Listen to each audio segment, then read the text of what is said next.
Quels sont les plaisirs à voyager à moto? Quelle autre sensation peut-on ressentir plus qu'avec une voiture, un train ou pire encore un avion? Je commencerai par dire qu'avant tout, la grosse différence, c'est qu'on n'est pas dedans, mais sur la moto. On l'enfourche et on la tient bien entre les jambes, comme les cow-boys de notre enfance avec leurs chevaux. Aussi, quand on veut sortir de l'asphalte, explorer une piste, découvrir un chemin qui pourrait nous emmener vers un petit coin secret, la moto nous y conduit. Il faut bien sûr pour cela bien la connaître, bien la comprendre, la respecter.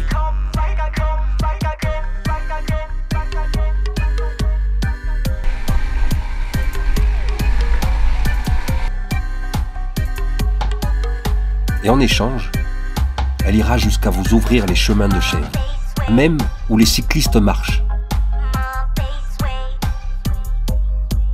Alors certes, quand il pleut, on se mouille, quand il fait froid, on a froid. Mais en tout cas, la mienne, c'est ce qu'elle m'apporte. Et elle ne m'a encore jamais déçu.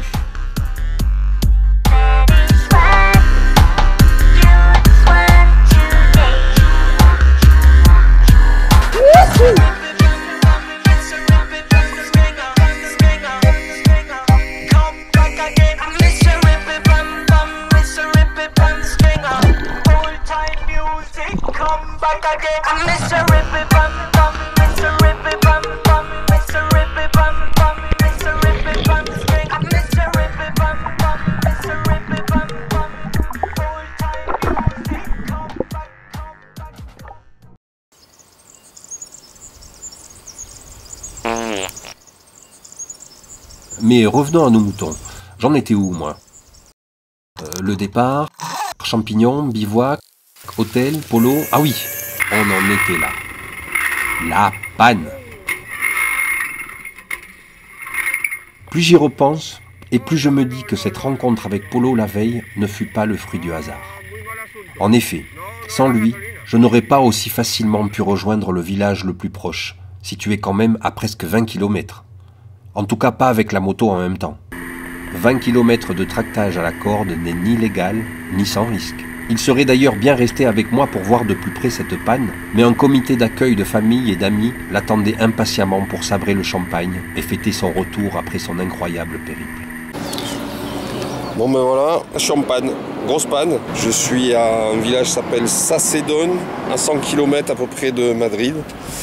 Et donc là, je vais tout démonter et voir ce qui se passe, quoi. Mais de toute façon, je vais devoir rester le week-end, à mon avis, dans ce charmant petit village.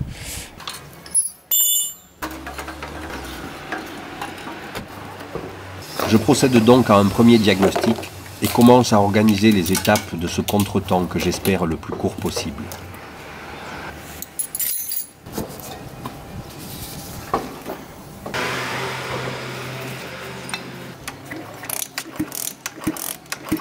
Un motard aux couleurs camouflage m'indique le centre-ville, où je trouverai la mairie, un hôtel, un peu cher. J'ai bien repéré un refuge de berger, mais bof. Et du coup, c'est ici que j'ai atterri, au camping Ecomillans de Sacedón, tenu par Laura et son père, qui dès mon arrivée m'ont donné la certitude d'être tombé au bon endroit.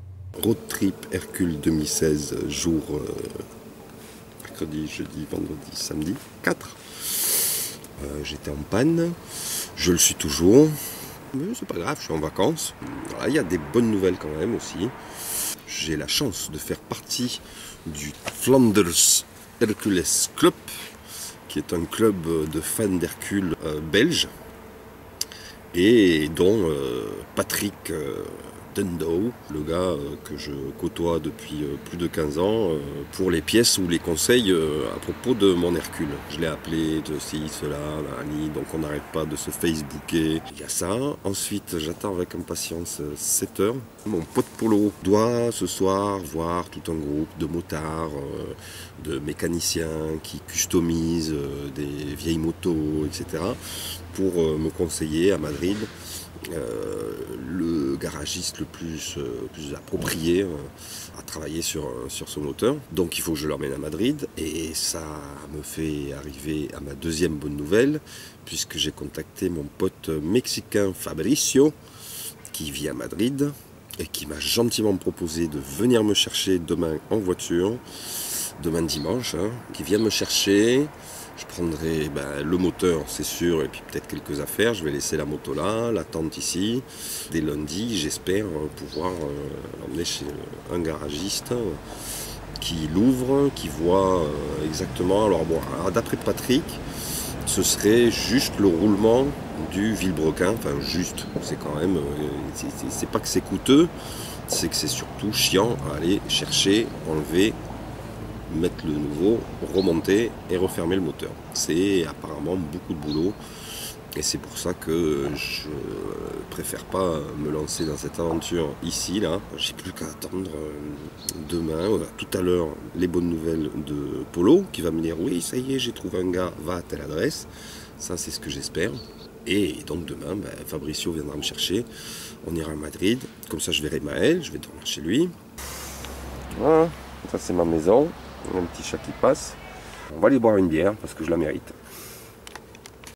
Je suis toujours à Sacedón, un super village avec vraiment des gens super sympas.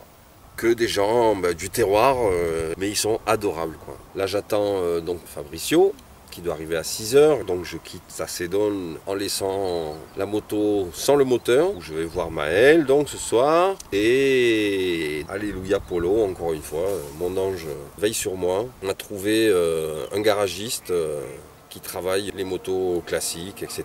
10h du mat, le petit garage est ouvert et donc on verra ça demain matin. Je suis là depuis vendredi matin et j'ai moto quoi. Hier soir, j'ai passé une super bonne soirée avec José et Amado. D'ailleurs José, c'est chez lui, je vais laisser la moto. Quelqu'un de vraiment super sympa avec qui j'ai passé hier une soirée, alors bien arrosée, hein, parce qu'alors là ici, en tout cas pas déçu, malgré tout. D'avoir fait une escale ici, ça fait partie de l'aventure, c'est comme ça, le destin a fait que je m'arrête ici et ce ne sera pas pour rien. Ce village, il a une histoire à raconter. Là derrière moi il y a le barrage, donc, mais avec un conflit depuis 79, donc du coup il y a des panneaux partout dans le village. Ils arrêtent de pomper l'eau pour l'envoyer arroser à Murcia parce qu'ici ils n'en ont plus trop non plus. Et d'ailleurs on le voit, hein, le lac il est à 20% de ses capacités, il n'y a plus rien. Il y a des bateaux, on ne sait pas ce qu'ils foutent là, quoi. Il y a des voiliers. Et tu dis, un voilier sur une mare à canard, ça veut rien dire, parce que c'est vraiment ça. C'est voilier sur une mare à canard. Voilà où se continue donc mon road trip. Maël, mon grand-fils de 18 ans, vit à Madrid depuis à peine 2 mois, où il étudie et loge dans une colocation qui dispose d'une chambre d'amis à disposition. Dès le lendemain, je me rends au garage moto et fais alors connaissance avec ce personnage. Et à nouveau, j'ai cette étrange certitude d'être tombé au meilleur endroit possible. Une vraie caverne d'Ali Baba de la moto classique. Perdu dans une zone périphérique lointaine, un hangar dans une fabrique désaffectée, voici le repère del Dr Jalisco. Mécanicien à la retraite, mais pleinement actif. Son atelier reflète sa passion. Il s'empare de mon moteur et très vite en sort un diagnostic qui sera sans appel. Le roulement de vilebrequin est broyé. Il contacte donc son vieil ami Manolo, seul artisan de la région et peut-être du pays, encore capable de réusiner cette pièce. Sans oublier de lui préciser que c'est pour très vite. J'emmène donc sur le champ ce vilebrequin défaillant, qui pourrait être visiblement prêt dans 3 jours. J'ai alors du temps pour profiter de mon fils, ainsi que de mon pote Fabricio et Arancha, sa femme, de faire un peu de tourisme citadin. Non pas que ça me manquait, mais ça change. Je récupère un vilebrequin comme neuf et file chez le Dr Jalisco, généreusement escorté par Polo, qui se fait une joie de m'accompagner en voiture. Yo, el chino.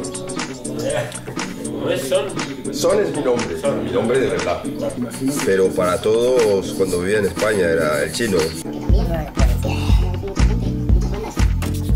Ni une ni deux, Jalisco met les mains dans le cambouis et accepte que je l'assiste afin de me rendre utile et par là même faire plus ample connaissance. El Doctor Jalisco vit sa passion avec générosité, avec modestie, capable de partager son atelier, mais aussi ses connaissances et son savoir avec un inconnu, plutôt bavard. Son accueil est spontané, discrètement amical. Alors que d'autres auraient pu m'envoyer faire un tour pour revenir une fois le travail fini. Yo creo que te irá bien. Yo creo que te irá sin problemas.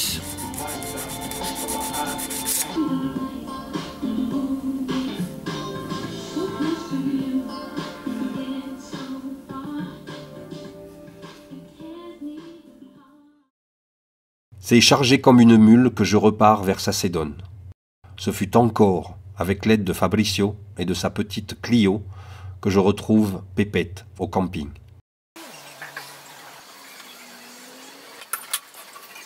Là, on me laisse m'abriter d'une pluie constante avec le chien qui se demande bien ce que j'entreprends. Je mettrai plus de 4 heures à tout remonter. Et enfin... La réparation est terminée. l'heure de vérité.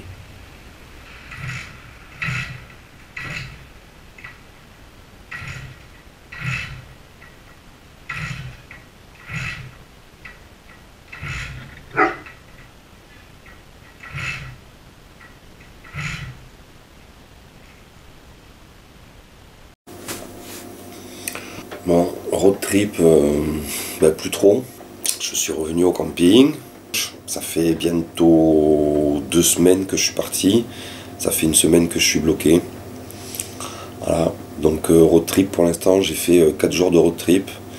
Et 1 semaine de galère à droite à gauche. Donc là, je commence à perdre patience. C'est bien les vacances, mais comme ça, c'est moins rigolo. Voilà. À nouveau, cette fois-ci, ce fut la générosité de José et de sa camionnette qui me permit de ramener moteur et moto chez Jalisco. Et en 2-2,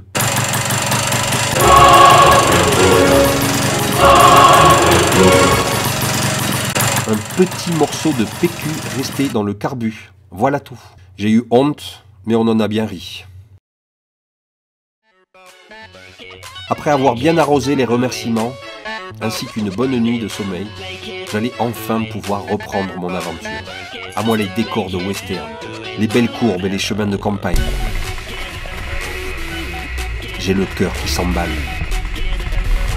le sourire aux lèvres, la larme à l'œil. Sésame, ouvre-toi.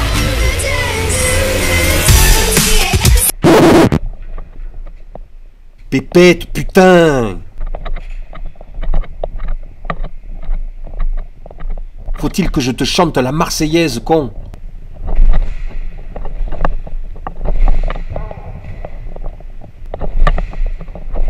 Ok, juste un dernier petit caprice, pour bien me rappeler d'être soigneux et prudent, c'est ça?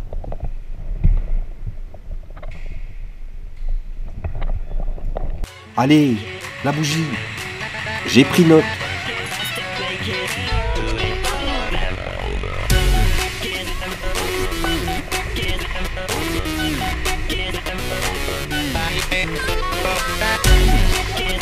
Je t'en supplie, donne-moi le feu vert.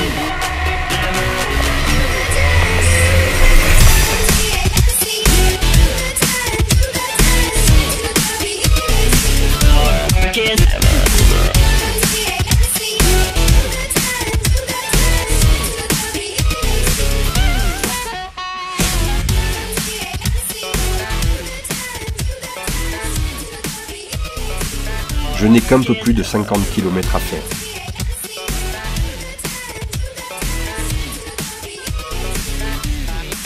Mais même si les routes des environs ne sont pas très excitantes, même si la pluie s'en mêle, cela ne gâche en rien le plaisir et la joie que j'éprouve à me retrouver enfin en vadrouille.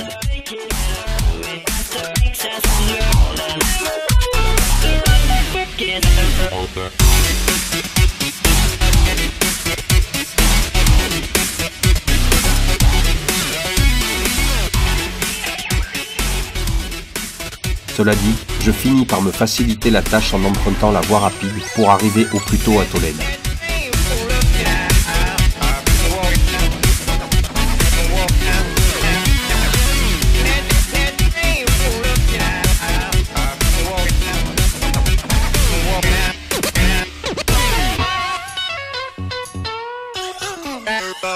prendre une chambre dans mon hôtel habituel.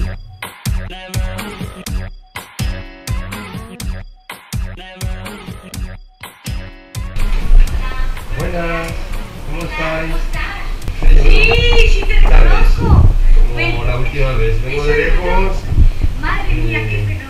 Bueno, mira, habitación 32. Pour faire une surprise à la sortie de classe de ma fille qui ne sait rien de ma venue.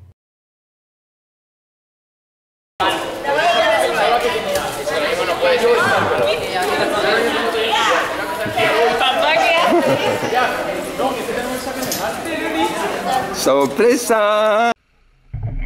Profiter de la moto qu'elle adore pour aller flâner dans les ruelles de ce labyrinthe. Toledo l'ancienne, Toledo la médiévale, la triculturelle, Toledo l'austère, la cruelle, Toledo la belle. Il n'y a pas si longtemps, j'aurais emmené Pilar sur un manège ou manger une glace. Mais il faut croire que je ne suis déjà plus à la page. Car les ados de son âge, pour passer le temps, ils vont danser dans un parc.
Ces 2 jours passés à Tolède m'ont aussi permis de bien assurer le rodage du moteur convalescent. Histoire que tout se remette bien en place.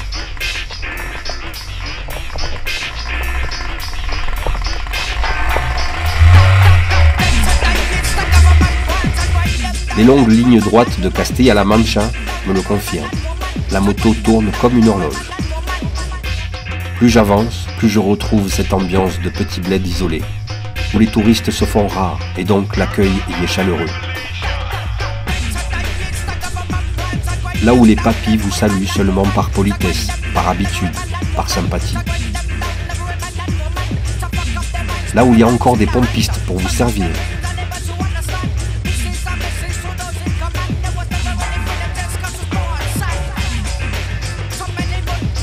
Alors même jusqu'à nettoyer les coulées d'essence sur le réservoir.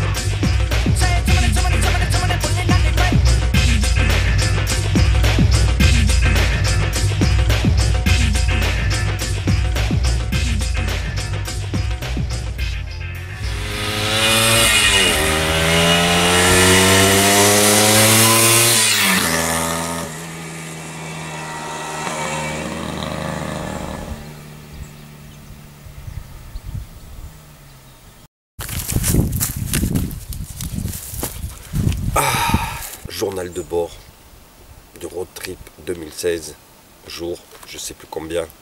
J'en suis à bientôt 2 semaines. Ah non, pile poil aujourd'hui, ça fait 15 jours que je suis parti. Merci à Fabricio qui est venu me chercher en voiture. Le docteur Jalisco qui m'a tout fait nickel et j'ai dû insister pour qu'il me demande 50 €, quoi. Manolo Villebrequin refait à neuf. José qui a la petite camionnette avec sa tronçonneuse, sa tondeuse et machin. Il m'a fait de la place dedans. Il m'a emmené à 150-200 km pour emmener la moto. Que des anges. Il n'y a pas besoin d'aller au paradis. Le monde est peuplé d'anges. Il suffit de les trouver. Et là, je suis en Extremadura, dernière région qui est frontière avec le Portugal. Donc, Portugal, prépare-toi, j'arrive.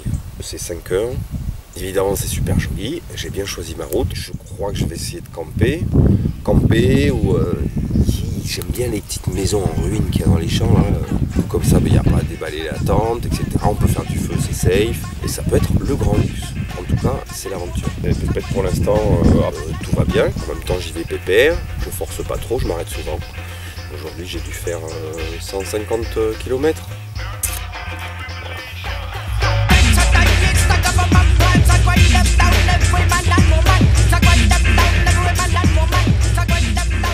Ce n'est que quelques kilomètres plus loin que je trouverai mon bonheur.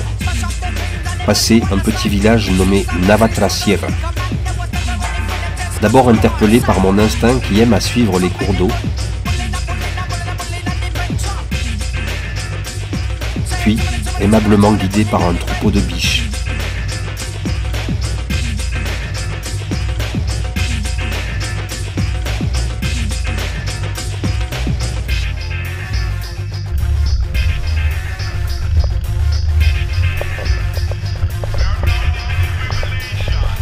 Au sommet de cette colline,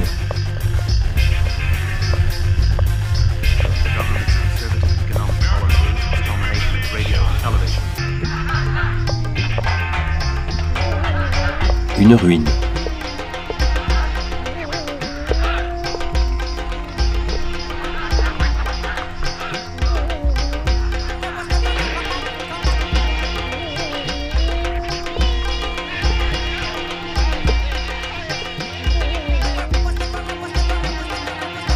Pourrais-je y passer la nuit ?